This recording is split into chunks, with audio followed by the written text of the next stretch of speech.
Did you know you can emulate the film look that you've seen in blockbuster films like The Lord of the Rings? Shall not pass! The Matrix? Or even Gladiator? Are you not entertained? And you can do that with just a plugin. In this video, I will teach you how I color graded a short film on a tight deadline. But first, I need to tell you about Dehancer. It is renowned for its authentic film emulation tools, offering a rich palette of film profiles, bloom, halation, and grain effects to recreate the timeless look of analog cinema. It's because of this, I consider it Hollywood in a plugin.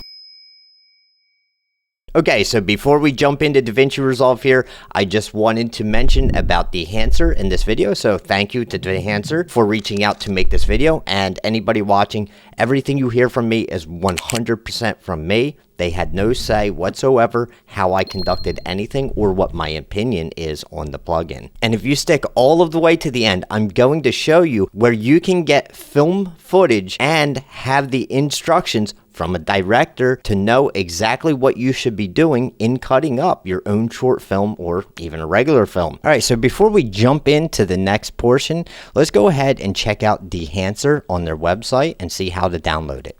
So as you can see, once you come to dehancer.com, you have this here, try now, or you can come up here to products. So let's select products. And then here, as you can see, what I'm showing you today is called the Dehancer Pro. So you can go ahead and buy it from here or select download. Either way, you're still going to have to do this. I'm going to select download. You can get the free trial. However, there's going to be watermarks. So if you actually do want to look at the stuff we're doing, just go ahead and get the free trial. And then you can upgrade it from there, or you can download at 408 megabytes. Just go ahead, select that. And then once you install it, I'll show you how to get into DaVinci Resolve and how you need to go ahead and check with that. Now to purchase this, you can do 1 year is at $299 or a lifetime of $450. They also have your, monthly and stuff, which is quite expensive. But if it's something you're going to use often and you go buy the whole thing, then it's really going to benefit you. And if you go ahead and purchase this, you want to save 10%, go ahead and put in save with Chad to save 10% on your purchase. Now let's go ahead to DaVinci Resolve again and take a look at what you need to do once you have it installed and active, ready to go. So once we're in there and you're on the Dehancer, you need to come down here to where it says options. This can be a little tricky, so if you didn't know, this is how to do it. And here, where it has the license info, check profiles, disable all tools, it's under license info. So I blurred everything out just so you can't see it. However, this is where you're going to activate your plugin. So just make sure you come here and go through the whole process to activate the plugin there. Once you're done that, you also need to check your profiles. You click that, this will automatically come up, and what this is going to do is make sure that everything is up to date. Once you have it all up to date, then you can get started using it as you need. All right, so let's go on to the next part.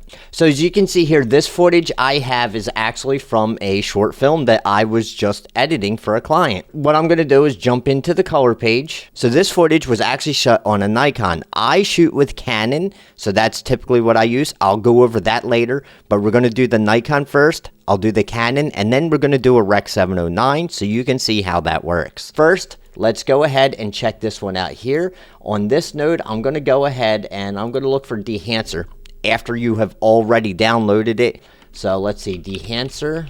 As you can see here, I'm working with the Dehancer Pro 7.21. I'm going to go ahead, drag it, and just drop it right onto there. And you can immediately see a significant change. Let me go ahead and close off my... I don't need to see the clips. I know what that is. So that way we can see this a little bit larger, since I am only using one monitor. So now here we are under Dehancer Pro, and immediately we have this input. What we're going to do though is make some changes here to what camera it is. Since I said we're using Nikon for this one specifically, I'm going to make some change, which I can come down here to choose camera. Now, since this is Nikon, the input is not directly there. So Nikon does not make its own sensors. They are actually made by Sony. I wasn't sure how Dehancer worked with that. In DaVinci Resolve, doing the color space transform, I would normally do a Rec 2020 to change it and use the N-Log from there. However, this does not have the same settings for Nikon as what the DaVinci Resolve. So what I did, and I could be wrong, so if you do know what to do, you can go ahead and comment below. But if not, I'm just showing you what I did and how it worked for me. Because this documentary had to be done within just a few days. It was really crunch time when it was given to me. This plugin really helped as I needed to get this done quickly. Just so as we go through here, we see we have Apple, Arri, Blackmagic Design, Canon, DJI, Fujifilm, Kindfinity, Panasonic, Red, Sigma, Sony, but there is no Nikon. As I said, they're made by Sony, so I just went ahead and decided I'll just go with the Sony, since that's who makes the sensor, and that's what I got out of it. However, you also have to select the camera itself, and this has like the A600 and stuff like that. So I just kind of went through and went close to the A7 IV and checked and see if the profile was something that I would like, and you know, can go ahead and check some of the other ones that you need to. We'll do the A7 R5. You know, it's very similar. So we'll just stick with A7 III, A7 IV.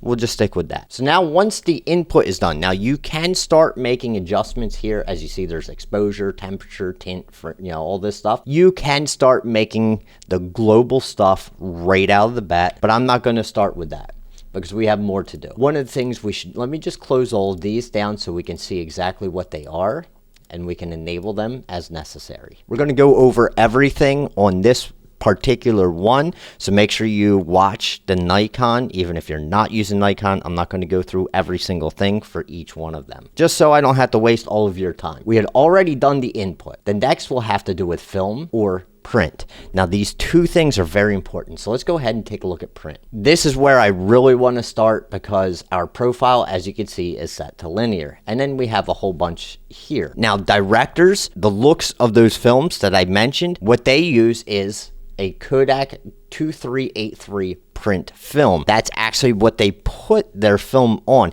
Even if they shoot digital and stuff, they will add that later on to this. However, before they go put it onto that film, they need to know what is the color grade going to look like, and that's where they go and put the LUT on to find exactly what it's going to look like before they print it out. Let me just go ahead and select that, and as you can see, it already made a change. The next thing we're going to do is complement that with film. So we're going to come back up to that little film tab, and we're going to work within here. Now typically people do stick with this Kodak Vision within there, so let's just take a look and see what the Kodak Vision looks like here. So as you see, we have this Vision 3 50D. Let me go ahead and select that. As you can see, it's quite soft on the hands and stuff here. Let's go with, say, 250D, and you can see it's got added a little bit more contrast. Just take a quick look at them so you can see the difference. There's 200T, there's the 500. You can go on and check all the other kinds of things that you want and see, but what I'm going to do is just stick with the 250D. So this is what I'm going to grade in right here. We're going to start with that. Okay, so the way we're going to grade these are between the film here and the print that we see here. So I'm just going to click this here on Film Developer, bring that down, and this is where we're going to work mostly with the grading on this. So let's just move some of this stuff around so you can see what happens. So the push-pull EV. So as you can see, going back and forth, that's really kind of adding some contrast and stuff. Anything you want to turn on or off, just make sure you select this enabled, enable that way when we adjust, everything will start working. Now here in print, this is where I'm going to start working with my exposure and things like that. So I'm going to start here with this target white. So as you can see, moving it back and forth, it's going to mess with the temperature quite a bit. In this particular scene, I did have to add a little bit of blue because it was actually a depressing mood at the time. So I went with that. So here's where the exposure. Now by doing your edits here, you're getting more of what the actual film process of development is, which is why we're focused on them. Your tonal contrast and some color density. Now here with the film developer, you can add some contrast boost or take it away. A little gamma correction. And as you can see, everything can be set on keyframes, or at least most things can be done on keyframes. A little bit of color boost. Can use a little bit there. I think I went a little too much there. So now I'm just going to do some basic. I'm not going to do the full edit of everything. Let's go on to the next thing. So as you see, we've done the film developer and the film. We've got those set. I'm just going to shrink them down. I'm going to shrink down the print since we already have that done. Next we have here is called film compression. So just go ahead and select. Now when I select film compression, you're really going to see a nice little change here, but also go ahead and check the scopes. When that happens, I'm going to select enabled. As you can see, it just basically compresses it all into there together. Let me turn that off and back on. Really helps you bring down some of those highlights. Now in this particular shot, you don't see it as much. In the film, there was a wall, a white wall in the back, and it really helped by compressing it to get rid of the highlights that were shining off of there. It can really help you when it comes to the highlights and stuff for outdoors as well. Next, let's go ahead and make some of these adjustments here. As you can see, the highlights with the white point, you can really control that there. The tonal range really has a nice impact, and color density. Okay, now let's get into expand. And we have the white and black points. So we can go ahead and increase the black, so we can really get some nice contrast out of this if necessary. And then our color head. Now here, make sure, as I said, enabled, click that box. And this is where you can really start adjusting some nice colors. You have the yellow and blue. You can really work in your look using this. You can work within the shadows, midtones. Yeah, this has a really nice midtone adjustment on this. Really helpful in so many different scenes when it came to this. And let's go to film grain. Now this one's really important. As you can see, there's already so much grain, and to me right now there's just too much for this film. What I did for that film was, I think we went with a 16 millimeter with a 50 ISO, and then I brought this down a little bit here. So let's just go ahead and play it a little bit and see how it looks when playing. Next will be our heliation. Now heliation, you can really see that especially when you have some lights and stuff. So let's go ahead and pay attention to shiny portions and see what happens when I click enabled. As you can see, it just really brightened everything up. Now typically it really works better with the lights and stuff, and this one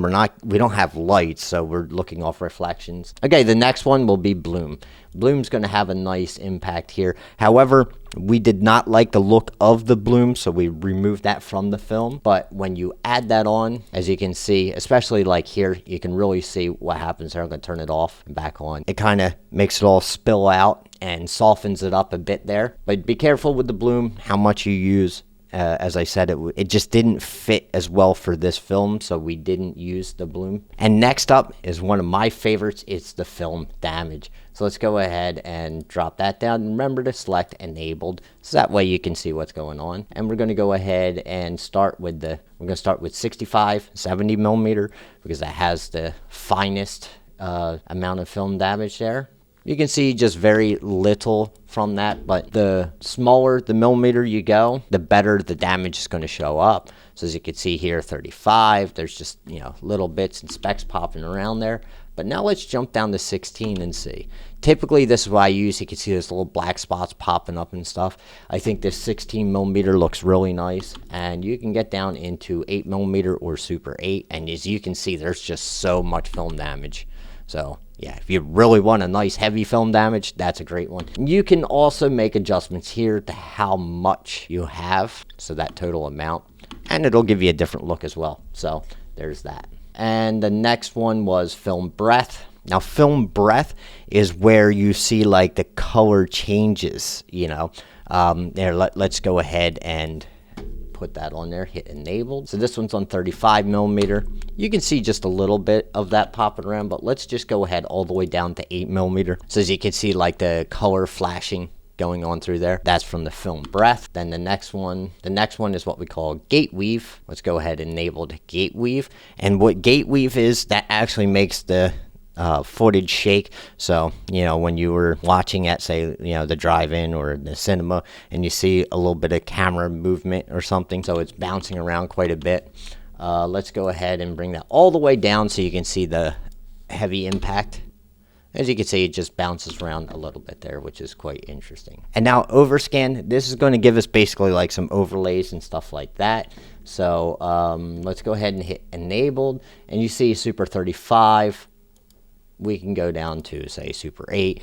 You get this little cut in there like that. Standard 16 mil, Super 16, which is going to give you these little cuts. And you also can get perforated edges and things like that. We'll go ahead and look at that in a minute. So let's go back to this one. All right, so on the standard 16 mil, we'll take a look at that. See neat normal. We go neat rounded. That's going to give me some nice rounded edges there. And then here, negative or positive. If you see the positive, now I get these perforated edges over here. And let's take a look at what they would look like on other ones. So the perforated edge on the 8mm. Here we go. Super 35 has that nice looking there.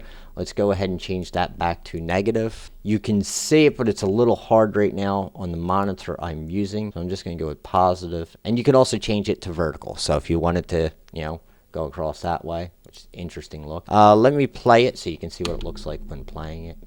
And horizontal. You can also change the scale. You can zoom within the lens. So if you need to make the lens zoom a little bit different, you have controls of that. You can change your offset, and all of this can also be done on the keyframe. You have a gate defocus as well, which is interesting. So you can, do a nice little gate defocus. You can flip it. All right, so there's that for overscan. All right, so now vignette. This was super helpful for me, especially in the film and other different aspects of things. Now, first thing I'm going to do is select enabled, and let me go ahead and just drag feathered all the way down. This way we can see the exact location of what's in there. From here we can change the size, your exposure to it. So if you want to go opposite or you want to go down really dark, and then your feather can be pulled in however you want to do with that. There's mask mode, so if you just want to use it as a mask, you can do that, and you can position it. Okay, so also here we have the monitor, so if you want to do some editing within the false colors, make sure you're getting the right skin tones, things like that. You can turn that on here, false color IRE 16 zones. The output, now if you want to go from what was original to there, you can also make adjustments. How strong do you want that to be? Then also here is a LUT generator, so you can go ahead and export your LUT. And at the end has options, and you have the option for normal fast or high slow, which I of course use high slow, but I save that for the very end when I'm about to export and go in there. However, if you're going to forget doing that, make sure you go ahead and select it when you are working with it. All right, so that is the Nikon. Next one, let's just quickly jump into Canon, see how to do that. Then we're going to do Rec 709. So let me go back to my timeline here and see what we've got. So this footage here, as I said, I use a Canon. I'm going to do the same thing as before. I'm just going to drag and drop that onto there. And then we're going to start with our input, which of course naturally it's set at Rec 709. And with the Nikon, I forgot to mention, if you do select that Rec 2020, you cannot actually select the camera or something, which is why I use Sony for that. So now I'm going to come down to choose camera again, and I'm going to come down to Canon. And of course, this is not a C200. I'm shooting with an R6. So that's what we want to select. We're going to come here to R6, and then within that, it's going to have the proper formats that we can use. And I shoot with a C-Log 3 Cinema Gamut. Go ahead and select that. And now, as you can see, we have that. And I'll follow the same thing as before. We go right to print where it had linear. We're going to come down to that Kodak 2383, select that. Then we're going to come back up to film and select where that Kodak was. And let me see that vision with the 50D. And I check all of those and see which one I like the most. I actually kind of like this 500 and the 200. So I will probably be working within that and developing. I'm not going to go through everything as we did before because I don't need to waste your time. You already saw how to grade and what everything was on the Nikon stuff, so we'll just stick with that. So we'll go on to the next one where I downloaded some actual film footage. This here, as you can see, is called Scary Lucy, and this is scene 14 footage. As you can see, this has the time code and stuff on there, and that's all burnt in there. There's nothing I can do about that. And so as you can see, this is an MP4, which, is also set into Rec 709. Let me grab the other piece of footage. This is scene 1. Now, what this is the short film, and I told you, if you wait until the end, I'm going to show you how you can get some film that you can work with and practice and learn how to be a film editor.